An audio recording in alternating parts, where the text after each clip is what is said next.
नाम में एक बार फिर आपका स्वागत है। और जो परफेक्टनेस जो है, हमने ये टॉपिक जो आरंभ किया था उसका आज अंतिम दिन। सारी पवित्रता, सारी सिद्धता व्यर्थ हो यदि हम इसके परिणाम न ला सके। यदि मान लीजिए मैं मेडिकल फील्ड में हूँ, डॉक्टरी के क्षेत्रों में हूँ, और डॉक्टरी के द्वारा यदि परिणाम या फल ना आए तो डॉक्टरी व्यर्थ है। मेडिकल के कई क्षेत्र में कई लोग हैं, टीचिंग के क्षेत्र में, ऑफिसेस में, सेना में, कोई और दूसरे कामों में, इवन स्पिरिचुअल फील्ड में है। कोई पास्टर है, कोई सेवक है, और कोई आराधक है, कोई संगीतज्ञ है, कोई गॉस्पल सिंगर है। यदि इन सब के द्वारा यदि परिणाम नहीं आए तो सब व्यर्थ है। और पिता जिसमें इंटरेस्टेड है वो है परिणाम, वो है फल।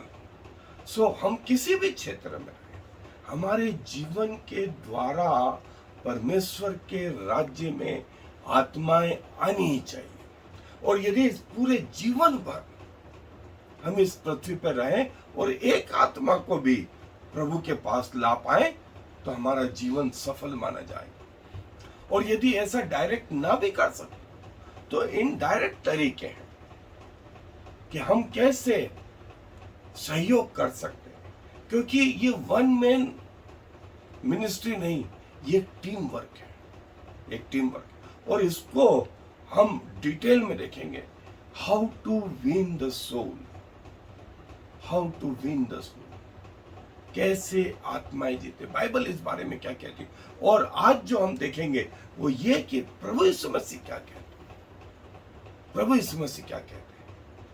और प्रभु यीशु मसीह ने एक जगह नहीं कहा, लेकिन जो सबसे महत्वपूर्ण आयत या अध्याय है वो यूहन्ना का 15वां अध्याय है। जो उसकी कुछ आयतें मैं आपके लिए पढ़ रहा हूं, सो मेरे साथ निकाल लें। यूहन्ना का 15वां अध्याय एक आयत से, वहां लिखा है, सच्ची दाखलता मैं हूं और मेरा पिता किसान है, और जो डाली मुझ में है और नहीं फलती उसे वह काट डालता, और जो फलती है उसे वह छांटता ताकि और फले।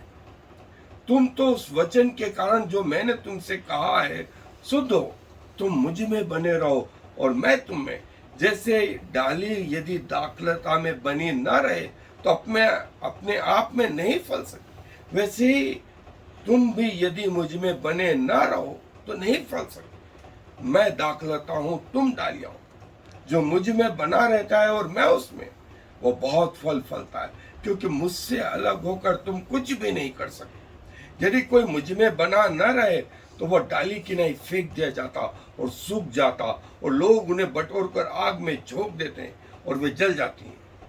यदि तुम मुझ में बने रहो और मेरी बातें तुम में बनी रहे तो जो चाहो मांगो वह तुम्हारे लिए हो जाएगा।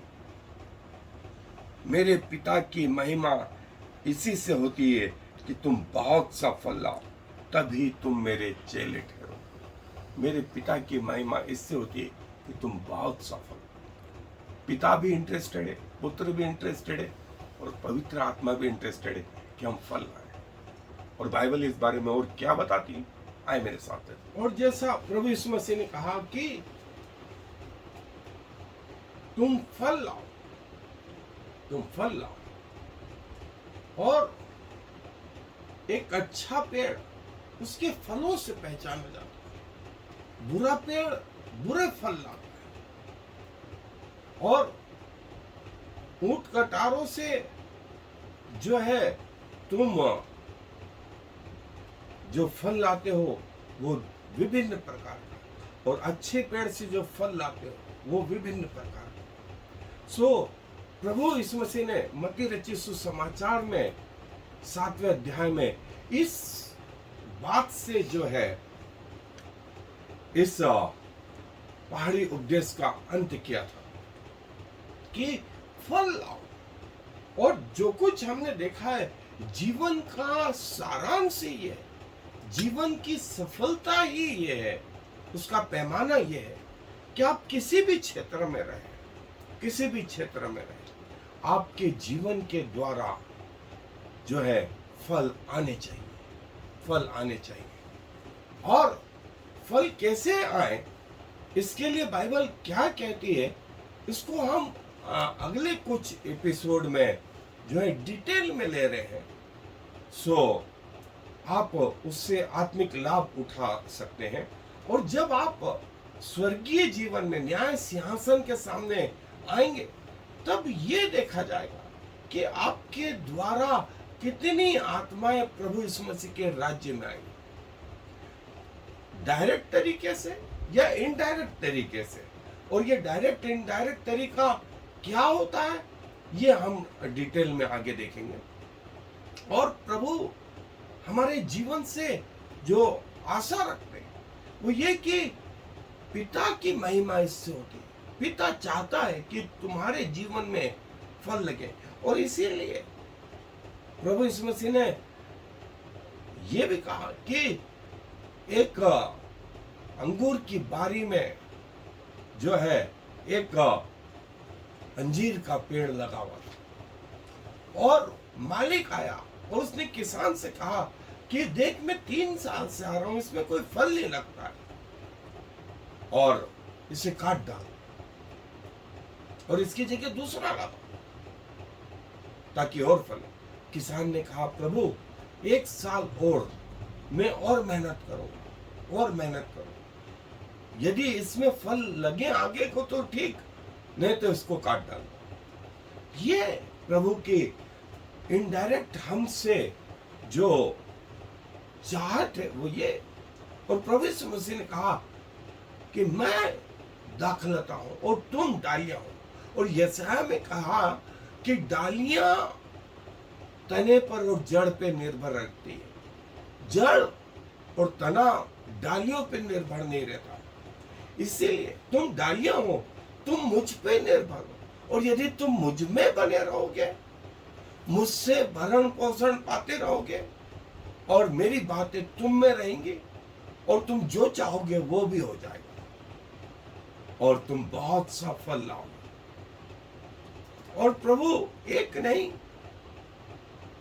सिर्फ आत्मा जीतने तक ये सीमित नहीं है, और ये प्रार्थनाएं, आनंद, प्रेम जो गलातियों की पत्री में आए, ये विभिन्न प्रकार के फल, और न सिर्फ ये 9 प्रकार के फल आत्मा के, परंतु ढेरों फल विभिन्न प्रकार के हमारे जीवन में लगने पाए। और प्रभु बोलते हैं कि मुझसे अलग होकर तुम कुछ नहीं कर सकते। जब पवित्र आत्मा हमारे जीवन को कंट्रोल करता है, तब हम में ये फल लगने लगते। लेकिन यदि हम सोचें कि हम सब कुछ कर रहे हैं, और यदि हम प्रचार कर रहे हैं तो प्रभु का प्रचार हो रहा है, नहीं तो प्रभु का प्रचार बंद हो जाएगा। यदि हम आराधना कर रहे हैं तो प्रभु की आराधना हो रही है, नहीं तो प्रभु की आराधना बंद हो जाएगी। मैं काम कर रहा हूं इसलिए प्रभु का काम हो रहा है, प्रभु चल रहे हैं, अन्यथा प्रभु ठप हो जाते हैं। नहीं नहीं दोस्तों, ये हमारी गलत फहमी है। यदि मैं प्रचार ना करूं तो प्रभु मुझसे अच्छे लोगों को जो इस दुनिया में पाए जाते हैं खड़ा कर देगा। और यही तो उसने उस यरूशलेम के रास्ते में कहा, तुम यदि चुप रहे तो ये पत्थर चिल्ला उठेंगे। तुमने यदि आराधना बंद कर दी तो पत्थर आराधना करने लगेंगे। तुमने यदि प्रभु के काम बंद कर दिए तो प्रभु जमीन को, आसमान और स्वर्ग को बुला करके अपने काम करवा लेंगे। लेकिन तुम्हारा क्या हो? और यदि हम प्रभु में बने रहे तो प्रभु के समान जो फल लाए। और प्रभु इसमें इंटरेस्टेड है, प्रभु इसमें इंटरेस्टेड है। और प्रभु यीशु मसीह जैसा यूहन्ना में कहते हैं, यदि तुम मुझ में बने रहोगे तो हो नहीं सकता कि फल ना आए, वो फल आने ही लगे, क्योंकि फल जो है परमेश्वर के राज्य के लिए सबसे अंतिम प्रोडक्ट जो है, जो किसी विश्वासी के द्वारा प्रोड्यूस होता है, वो है फल, वो है फल। और परमेश्वर के प्रति आज्ञाकारिता, परमेश्वर के प्रति समर्पण, परमेश्वर से जुड़ा रहना, परमेश्वर के वचन से, परमेश्वर के समीप प्रार्थनाओं से, आराधनाओं से, ये मैं 7 चीजें हमेशा बोलता हूं, ये आपके जीवन में प्रति क्षण होती रहनी चाहिए। और वो है पहली चीज परमेश्वर का वचन, दूसरा है प्रार्थनाएं, तीसरा है प्रेज, आराधना, स्तुति गान, चौथा है विटनेस, जो है गवाही देते हैं, पांचवा है फास्टिंग, उपवास, छठा है धन्यवाद, सातवां है संगति, आठवां है परमेश्वर का भवन। ये हमारे जीवन से तब अलग हो जिस दिन हमारी मृत्यु हो, जिस दिन हमारी मृत्यु हो तब ये हमसे अलग हो, अन्यथा उस दिन तक ये जारी रहे। और आप पाएंगे आप किसी भी क्षेत्र में रहे, परमेश्वर आपके द्वारा उन फलों को जो है उत्पन्न करेगा। और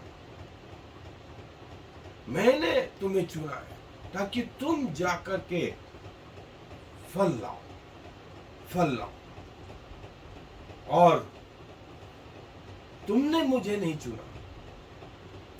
और प्रभु ने जैसा कहा वो बीज बोने वाले के दृष्टांत कि बीज बोया गया, कुछ सड़क पे गिरा, कुछ मार्ग के किनारे गिरा, कुछ जंगली पौधों के बीच में गिरा और कुछ अच्छी भूमि पे गिरा। सबने अपने अपनी अवस्था के अनुसार जो है व्यवहार किया।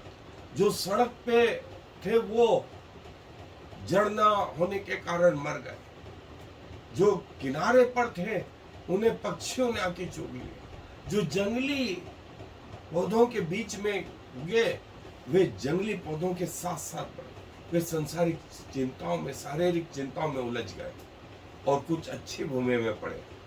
कोई 30 गुना, कोई 50 गुना और कोई 100 गुना फल लाए। और मेरे पिता की महिमा इसमें होती है कि तुम बहुत सा फल लाओ।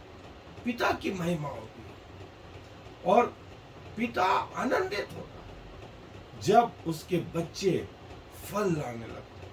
और हमारा जीवन का एंड पॉइंट ही, अंतिम बिंदु ही वो ये है कि परमेश्वर के राज्य के लिए आत्माओं को, कम से कम एक आत्मा, यदि हमने 70 साल का जीवन जिया, 80 साल का जीवन जिया, 60 साल का जीवन जिया, तो इन 60 सालों में क्या कुछ किया कि प्रभु के पास आत्माओं को ला पाए। और सिर्फ आत्माएं जीतने से नहीं, वरन हर क्षेत्र में प्रभु की बातें हमारे जीवन से प्रकट होती रहे। और न सिर्फ सुसमाचार में प्रवेश मसीह, परंतु आगे जाकर के देखें तो पौलुस इस बात की शिक्षा देता है, प्रेरित इस बात की शिक्षा देते हैं कि तुम फल लाओ।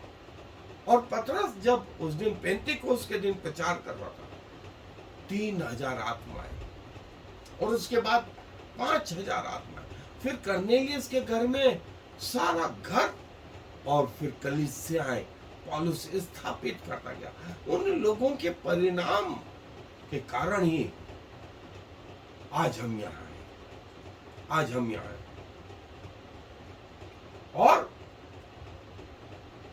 तुम्हारे फलों से, तुम्हारे कामों से लोग तुम्हें पहचान लेते हैं।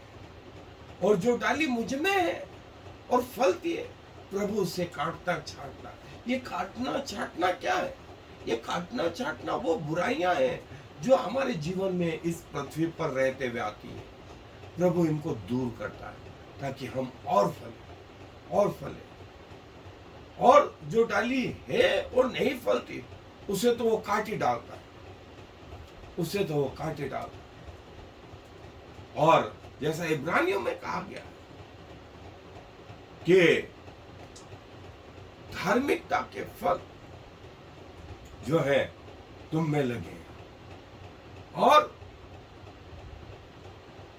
सुसमाचार में हमने प्रभु यीशु मसीह के उन एग्जाम्पलों को देखा। प्रभु ने कहा कि जो है अलग अलग बीज, अलग अलग व्यवहार हुआ।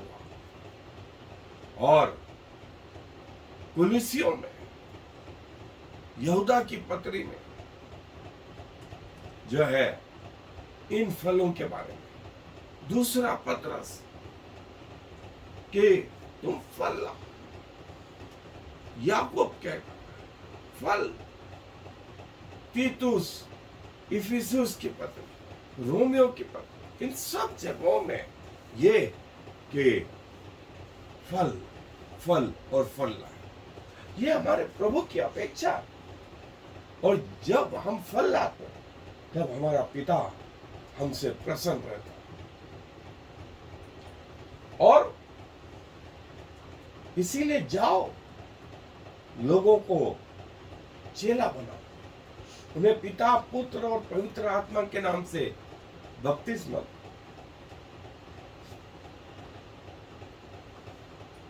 और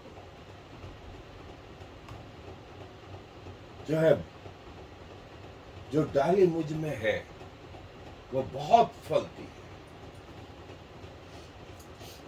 और अच्छा पेड़ बुरा फल नहीं लाता, न बुरा पेड़ अच्छा फल लाता। उनके फलों से तुम उन्हें पहचान लेते हो। जो मनुष्य अपने हृदय में अच्छी बातें भरता है, उसके मुंह से भी अच्छी बातें निकलती। और प्रभु ने कहा, मैं पुनरुत्थान और जीवन, जो मुझ पर विश्वास करता वो जीवित रहेगा, और जो कोई मर गया और मुझ पर विश्वास करता वह फिर जीवित होगा। मैं दाखलता और तुम डालियां, मुझसे अलग होकर तुम कुछ नहीं कर सकते। और यदि मुझ में बने रहो तो बहुत फल फलो।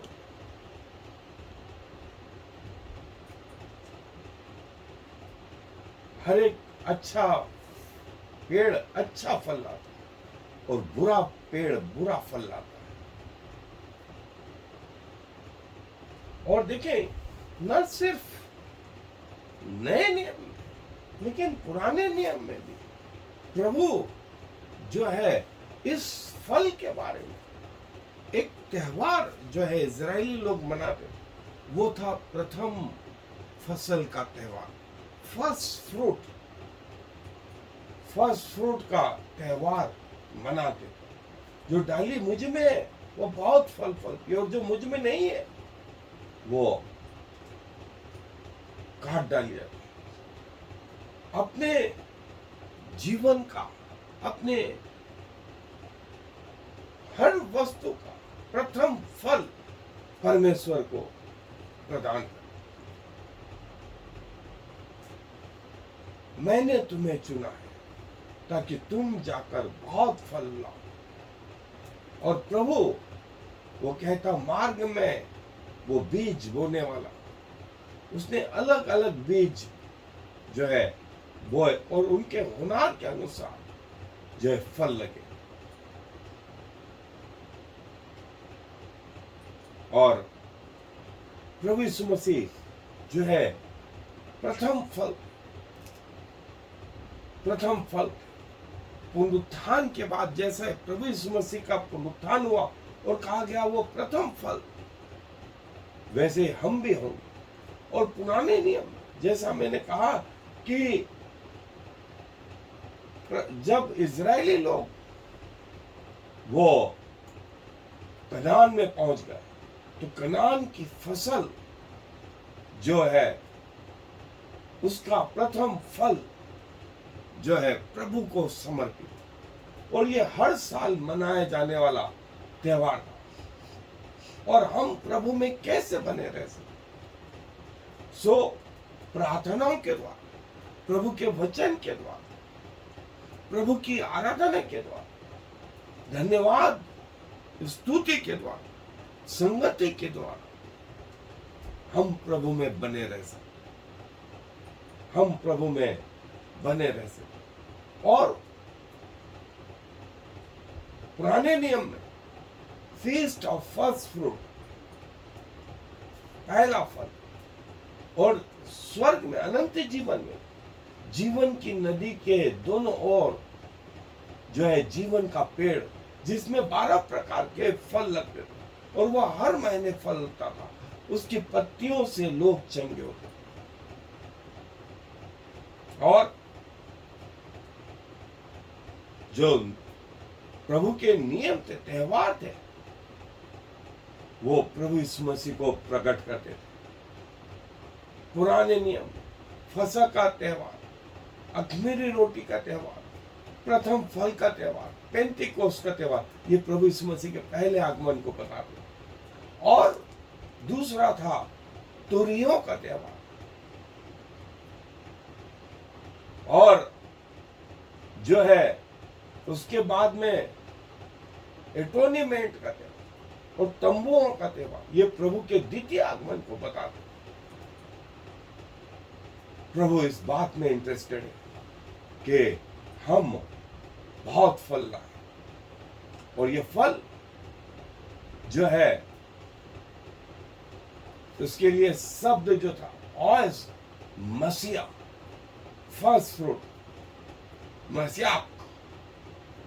और उस समय पुराने नियम से ये बात प्रकट थी कि प्रभु यीशु मसीह जी उठने वालों में प्रथम फल, और जिसकी पुराने नियम से जो है भविष्यवाणी होती आ रही। प्रभु यीशु मसीह हमारा पहला फल, और उसके जैसे हम भी होंगे, उसके जैसे हम भी होंगे।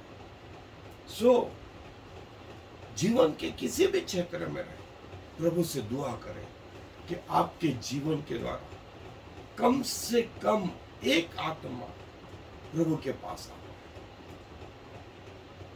सारा स्वर्ग आपके साथ आनंद करे। और जब आप स्वर्ग में पहुंचेंगे, सारे स्वर्गदूत आपको ये कहेंगे, धन्य है छोटे और उत्तम दास, तो पृथ्वी के जीवन में जो है धन्य रहा, स्वर्ग के जीवन में तुझे बहुत फल मिले। आए दुआ जी, हम अपने आप को आपका होने के लिए समर्पित करते हैं, और प्रभु जी चाहते हैं कि हमारे जीवन के द्वारा आपके राज्य में बहुत सारी आत्मा आ पाए, हम बहुत सारे फल ला पाए। जीवन के किसी भी क्षेत्र में रहे, आप चाहते हैं कि हम आप में फल ला पाए। हमारा अंतिम बिंदु इस पृथ्वी का वो फल लाने में है। सो प्रभु, हम अपने आप को आपको समर्पित करते हैं। आप में बने रह करके हम बहुत फल फलते हैं, जैसा आपका वचन कहता है। और जो फलता है आप उसे काटते और छाटते हैं ताकि और फले, लेकिन जो आप में बना रहता और नहीं फलता उसे आप काट डालते हैं। सो प्रभु, आप फलों में इंटरेस्टेड हैं, और हम प्रभु अपने आप को, अपना शरीर, अपना प्राण, अपना आत्मा आपको समर्पित करते हैं। हमारा जीवन आपके राज्य के काम में लाया जाए। धन्यवाद प्रभु, आप हमारी प्रार्थनाओं को सुनते हैं, अपने आंखों को अपनी ओर लगाते हैं। सो धन्यवाद के साथ में इस विनती को प्रभु यीशु मसीह के नाम से मांग लेते हैं, आमीन। और फिर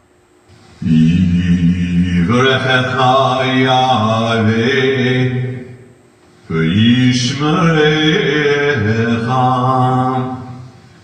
יאר יהווה ויחונך, יישא יהווה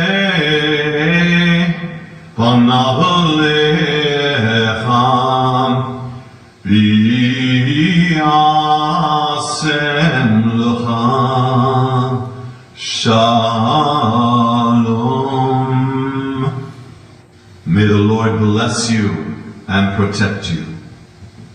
May the Lord smile on you and be gracious to you. May the Lord show you his favor and give you his peace.